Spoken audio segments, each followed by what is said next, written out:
Welcome everyone to our channel conceptual learners. आज हम NCERT science exemplar class 7 के MCQ solutions करने वाले हैं। ये पार्ट 4 रहेगा इस वीडियो का। इससे पहले हम जो है 3 पार्ट्स डिस्कस कर चुके हैं, जिसमें हमने चैप्टर 1 to 14 के एमसीक्यू डिस्कस किए थे। सो chapter 15 light. First question, Bhuju and Paheli were given one mirror each by their teacher. Bhuju found his image to be erect of same size, whereas Paheli found her image erect and smaller in size. This means that the mirrors of Bhuju and Paheli are। तो हमें बताना है कि उन दोनों की mirrors कैसे हैं। तो जो भुजू है उसकी इमेज कैसी है, इरेक्ट है, बिल्कुल सीधी है, एंड सेम साइज की। तो सेम साइज की इमेज हमें कब देखने को मिलती है, और इरेक्ट कब देखने, जब हमारे पास क्या हो, प्लेन मिरर हो।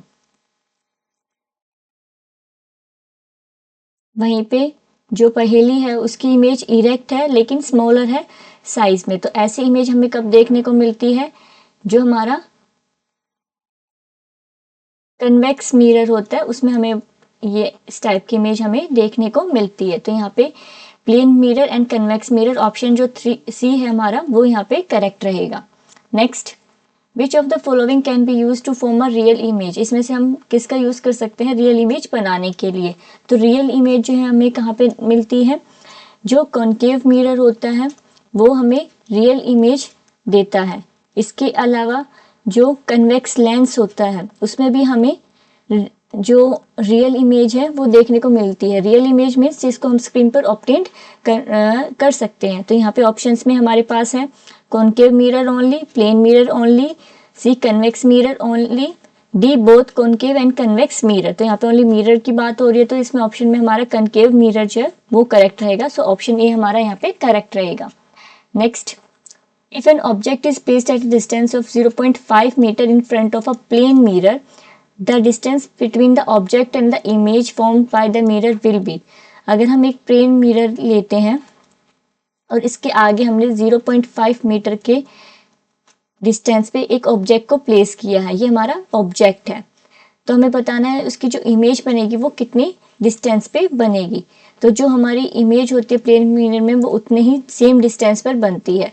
तो जो टोटल डिस्टेंस होएगा हमारा between the object and the image, वो कितना आ जाएगा, 0.5 प्लस 0.5 1 मीटर। तो यहाँ पे ऑप्शन बी जो है हमारा वो करेक्ट रहेगा। Next question, fourth, you are provided with a concave mirror, convex mirror and a concave lens and convex lens। तो आपको concave और convex mirror given है, concave and convex lens given है। To obtain a enlarged image on object, you can use either। तो हमें enlarged image चाहिए object की। तो हमें enlarged image कब देखने को मिलेगी, इससे पहले हम इसको डिस्कस करते हैं। तो ये हमारे पास जो मिरर्स हैं उनके चार्ट्स हैं। तो आप यहाँ पे देख सकते हो, ये हमारा कॉन्केव मिरर है। सो कॉन्केव मिरर में हमें एनलार्ज इमेज कब देखने को मिल रही है, जब हमारा जो ऑब्जेक्ट है वो सेंटर ऑफ कर्वेचर और फोकस के बीच में है, या फिर वो जो है कहाँ पे है, हमारा फोकस और पोल के बीच में है। तो इन दो केसेस में हमें एनलार्ज देखने को मिलती है। कन्वेक्स में हमें डिमिनिश्ड ही देखने को मिलेगी। अगर हम लेंस की बात करते हैं तो लेंस में हमें जो है जो अब ऑब्जेक्ट हमारा f और 2f के बीच में है तब हमें एनलार्ज इमेज देखने को मिलती है, या फिर जब ऑब्जेक्ट हमारा फोकल लेंथ से पीछे है, 2f1 के पीछे है, तब देखने को मिलती है। तो यहाँ पे क्वेश्चन में पूछा गया है कि एनलार्ज इमेज हम कौन से केसेस में ले सकते हैं। तो concave mirror and convex lens, इन दोनों ही केसेस में हमें जो है एनलार्ज इमेज देखने को मिल सकती है। तो ऑप्शन बी जो हमारा करेक्ट रहेगा। Next, a rainbow can be seen in the sky. A, when the sun is in front of you, B, when the sun is behind you, C, when the sun is overhead, D, only at the time of sunrise। तो जो rainbow है हमें कब देखने को मिलता है, जब सन हमारे पीछे हो, वहां से उसका जो है लाइट आए, जब वो ड्रॉपलेट्स के ऊपर जाता है तो वहां से जो लाइट होती है वो डिस्पर्स होती है और रेनबो की फॉर्मेशन होती है। तो यहाँ पे ऑप्शन बी जो हमारा करेक्ट रहेगा। Next, An erect and enlarged image can be formed by। erect and enlarged image के बारे में पूछा गया है। A, only a convex mirror, B, only a concave mirror, C, only a plane mirror, D, both convex and concave mirrors। तो अभी हमने जो इमेजेस में देखा जो प्लेन मिरर है वो सेम साइज की इमेज देता है तो उसमें नहीं बनेगी। जो कन्वेक्स मिरर है उसमें हमेशा डिमिनिश्ड इमेज बनती है, इरेक्ट बनती है, डिमिनिश्ड बनती है और जो कनकेव मिरर है वो हमें एनलार्ज्ड इमेज देता है। तो यहाँ पे इरेक्ट एंड एनलार्ज का पूछा गया है तो हमारा यहाँ पे आंसर क्या होगा, only a concave mirror. Next, so option B यहाँ पे करेक्ट रहेगा। Next question 7th, you are provided with a convex mirror, a concave mirror, a convex lens and a concave lens, you can get an inverted image from. तो इन चारों में से हमें inverted image किसमें को देखने को मिलेगी, तो कनकेव मिरर में हमें जो है इन्वर्टेड इमेज देखने को मिलती है और कन्वेक्स लेंस में। तो concave mirror and convex lens. So यहाँ पे जो ऑप्शन सी है वो हमारा करेक्ट रहेगा। Next question, an image found by a lens is erect, such an image could be found by. अगर इरेक्ट इमेज हमारी बन रही है सीधी तो यह किस टाइप का लेंस होगा, तो जो हमारा कन्वेक्स लेंस है वही हमें इस टाइप की इमेज देता है, इरेक्ट रहेगी और इमेज हमारी कैसी होती है, लार्जर देन ऑब्जेक्ट रहेगी।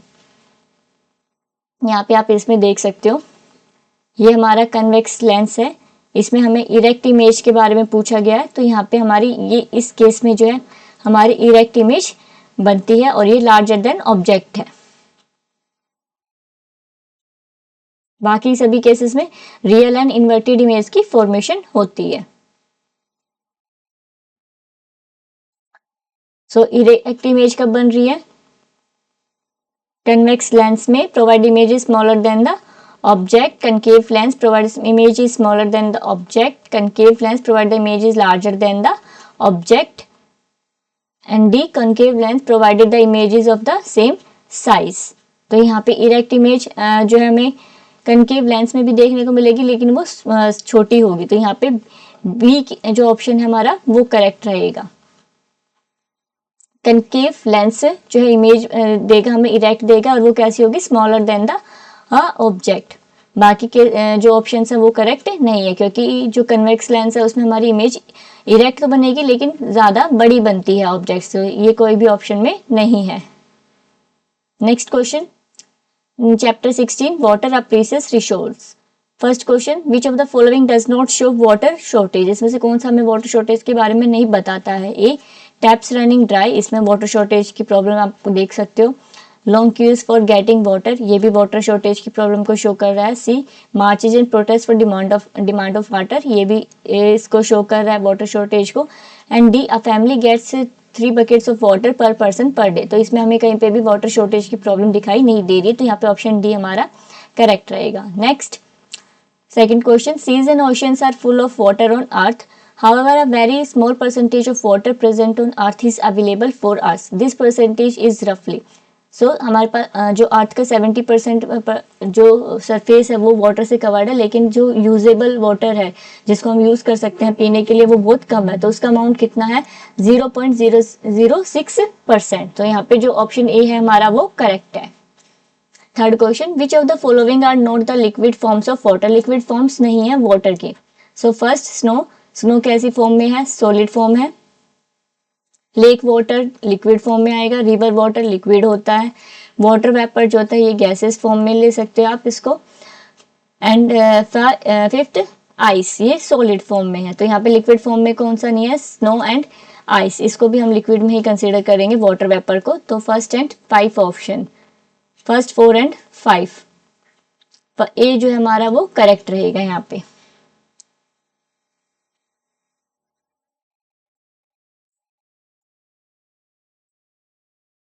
Next, fourth question, a man digging the ground near a water body found that the soil was moist. As he kept digging deeper and deeper, he reached a level where all the spaces between particles of soil and gaps between rocks were filled with water. The upper limit of this layer is called। जब हम डिग करते जाते हैं किसी water body के पास और वहाँ पे जो पानी है वो अपीयर होना स्टार्ट हो जाता है, जो सोयल पार्टिकल्स होते हैं रॉक्स के बीच में, तो उसकी जो अपर लिमिट होती है उसको हम क्या कहते हैं, वाटर टेबल। तो ऑप्शन बी जो हमारा वो यहाँ पे करेक्ट रहेगा। Fifth question, which of the following is a way to use water economically, कौन सा यूज वे है जिससे हम वाटर को इकोनॉमिकली यूज कर सकते हैं बिना वेस्टेज के। First, construction of boundaries, B, rain water harvesting, C, drip irrigation and D, infiltration. तो यहाँ पे जो ऑप्शन सी है हमारा वो करेक्ट है। ड्रिप इरिगेशन, जिसमें हम वाटर को इकोनॉमिकली यूज कर रहे हैं, बहुत कम अमाउंट में वाटर जो हमारा वो यूज होता है प्लांट प्रोडक्ट जो है प्रोडक्शन के लिए, क्रॉप जो है उस प्रोडक्शन के लिए। बाकी तीनों जो ये हैं वो वाटर कंजर्वेशन के मेथड्स हैं। 6th question, on which of the following day is world water day observe. World water day हम जो है 22 मार्च को सेलिब्रेट करते हैं, तो ए ऑप्शन यहाँ पे करेक्ट रहेगा। Next, the amount of water recommended by the UN for drinking, washing, cooking and maintaining proper hygiene per person per day is a minimum of 50 litres पर पर्सन। 50 लीटर्स जो water की requirement होती है drinking, washing, cooking और बाकी की जो hygiene है उसको मेंटेन करने के लिए। Next 8th, every drop counts is a slogan related to. Every drop counts, तो ये स्लोगन किसके लिए है इंपॉर्टेंस ऑफ वाटर को शो करने के लिए। तो यहाँ पे ऑप्शन सी हमारा जो है वो करेक्ट रहेगा।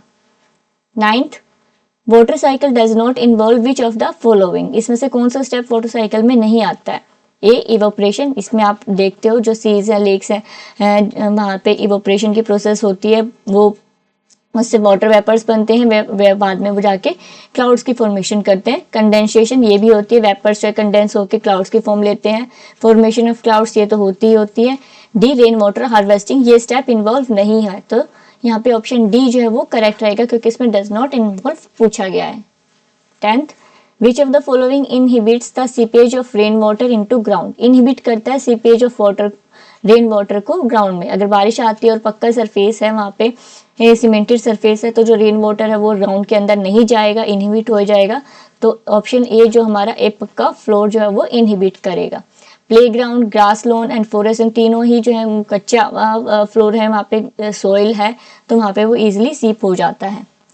नेक्स्ट मैचअप, ग्राउंड वाटर कैसा होता है हमारा वाटर टेबल। बावरी में स्मॉल अमाउंट में हम वाटर को कलेक्ट करते हैं। स्नो क्या है, सॉलिड फॉर्म ऑफ वाटर है। ड्रिप इरिगेशन जो है वाटर मैनेजमेंट की कैटेगरी में आता है। एंड लीकेज ऑफ टैप्स क्या इसको शो कर रहा है, वेस्टेज ऑफ वाटर को शो कर रहा है। तो यहाँ पे ये सीक्वेंस रहेगी। Now next chapter, forest our lifeline. First question, which of the following serve as green lungs. तो ग्रीन लंग्स किसे कहते हैं हम, जो फॉरेस्ट होते हैं उनको हम क्या कहते हैं, green lungs of the earth, क्योंकि यहाँ से हमें क्या प्रोवाइड होती है, ऑक्सीजन प्रोवाइड होती है सबसे ज्यादा अमाउंट में, और दूसरा ये CO2 जो है उसको एब्जॉर्ब करते हैं। Next, Guju visited a forest near his town with his classmate and his teacher. As they were entering the forest, their class teacher told them not to make noise in the forest as noise could disturb the A birds, B animals, C both birds and animals, D plants.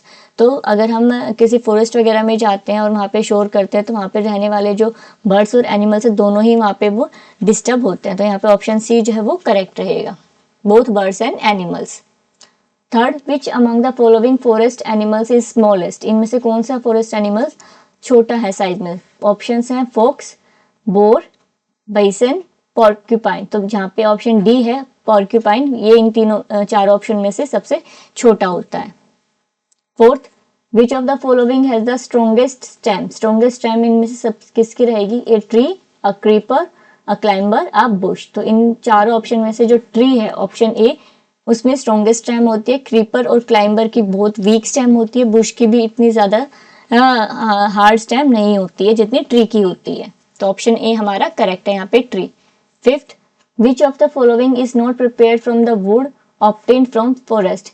Would say हम obtain नहीं कर सकते हैं forest की। ए paper, B thermocol, सी matchsticks, D plywood. तो जो thermocol है वो एक प्लास्टिक प्रोडक्ट है, पॉलीमर से बनता है, तो ऑप्शन बी जो हमारा वो यहाँ पे करेक्ट रहेगा। इससे हम जो वुड है उससे ऑब्टेन नहीं कर सकते हैं, बाकी तीनों चीजें वुड से बन सकती हैं। Next sixth, which of the following is not the name of a tree. Tree का नेम नहीं है। ए टीक, बी साल, सी पॉर्क्यूपाइन एंड डी कचनार। तो यहाँ पे ये पॉर्क्यूपाइन एनिमल जो है आप उसकी पिक देख सकते हो, जो हमने अभी लास्ट क्वेश्चन में भी डिस्कस किया था। एक छोटा सा एनिमल होता है, ये वाइल्ड एनिमल है। तो इसमें टीक हमारा प्लांट है, साल प्लांट है, कचनार प्लांट है, जो पॉर्क्यूपाइन है वो क्या हमारा एक एनिमल है। तो यहाँ पे ऑप्शन सी हमारा करेक्ट रहेगा। Seventh, pick the option which gives the names of a tree and animal. तो ट्री और एनिमल के नेम होने चाहिए। तो यहाँ पे आप देख सकते हो ये जो है ये सीमल का पेड़ है एंड ये जो है हॉर्नबिल बर्ड है। तो यहाँ पे जो ऑप्शन ए है हमारा सीमल एंड हॉर्नबिल ये यहाँ पे करेक्ट रहेगा। सेकंड ऑप्शन में साल और खेर दोनों ही क्या हमारे प्लांट्स हैं ये। चिंकारा एंड ब्लूबुल ये एनिमल्स हैं। एंड डी नीम एंड पलाश ये अगेन प्लांट्स हैं। तो ऑप्शन ए हमारा करेक्ट है जिसमें सीमल हमारा प्लांट है और हॉर्नबिल हमारा बर्ड है और एनिमल की कैटेगरी में आप इसको कंसिडर कर सकते हो। Next eighth, which of the products is not obtain from a forest, इसमें से कौन सा प्रोडक्ट फॉरेस्ट से ऑब्टेन नहीं होता है। ए हनी फॉरेस्ट से ऑब्टेन होता है, कटेचू, सी गम, डी जिंजर। जो जिंजर है हमारा ऑप्शन डी वो हमें फॉरेस्ट से नहीं मिलता, बाकी तीनों प्रोडक्ट हमें फॉरेस्ट से मिलते हैं। Ninth, the branchy part of a tree above the stem is known as, ये हमारी ट्री की जो है स्टेम है इसके ऊपर अगर आप ये देखोगे ये तो जो ब्रांची पार्ट जब आता है ट्रीज का तो उसे हम क्या कहते हैं, क्राउन। तो ये क्या है हमारा क्राउन, ऑप्शन ए हमारा करेक्ट रहेगा। Next, forest are not responsible for, forest responsible नहीं है ए प्रोवाइडिंग मेडिसिनल प्लांट्स, तो हमें फॉरेस्ट से काफी सारे मेडिसिनल प्लांट्स मिलते हैं। Be maintaining the flow of water into the streams, ये भी मैनेज करते हैं फॉरेस्ट जो है सॉइल इरोजन को बचाते हैं। सी क्रिएटिंग फ्लड कंडीशंस, तो फॉरेस्ट जो है वो फ्लड कंडीशंस को क्रिएट करने के लिए पॉसिबल नहीं है, तो यहाँ पे ऑप्शन सी हमारा करेक्ट रहेगा। D absorbing rain water and maintaining water table, तो इसके लिए भी जो फॉरेस्ट है वो रिस्पॉन्सिबल है, तो ऑप्शन सी यहाँ पे करेक्ट रहेगा। नेक्स्ट, डिकम्पोजर्स, डिकम्पोजर्स हमारे माइक्रो ऑर्गेनिजम्स हैं। कैनोपी, कैनोपी क्या होती है, ब्रांचेस ऑफ टॉल ट्रीज है वहां पे हमें देखने को मिलती है। बी पॉर्क्यूपाइन हमारा वाइल्ड एनिमल है, अभी हमने उसकी पिक भी देखी थी। हमस क्या होता है, dead plants and animal tissues होते हैं। एंड फॉरेस्ट से जो है हमारी हैबिटेट है वाइल्ड लाइफ के लिए, तो यहाँ पे ये सीक्वेंस रहेगी। Now last chapter waste water story. First question, which of the following is a waste water, इसमें से कौन सा वेस्ट वाटर है। A water trickling from a damage tap, B water coming out of a shower, C water flowing in river, D water coming out of a laundry. तो यहाँ पे option D जो है हमारा लॉन्ड्री से जो पानी आ रहा है वो हमारा क्या है, वेस्ट वाटर है, बाकी तीन ऑप्शंस नहीं है। Second, sewage is mainly sewage में हमारा मेनली क्या होता है, लिक्विड वेस्ट, तो ऑप्शन ए हमारा करेक्ट रहेगा। Third, which of the following products of waste water treatment, क्या प्रोडक्ट्स हैं वेस्ट वाटर ट्रीटमेंट के, तो जब हम वेस्ट वाटर को ट्रीट करते हैं तो उससे हमें बायोगैस ऑब्टेन्ड होती है और जो हमारा स्लज होता है उसको हम सॉलिडिफाई करके एज अ मैन्योर यूज करते हैं, तो biogas and sludge, option C जो है हमारा वो इसके प्रोडक्ट्स रहते हैं।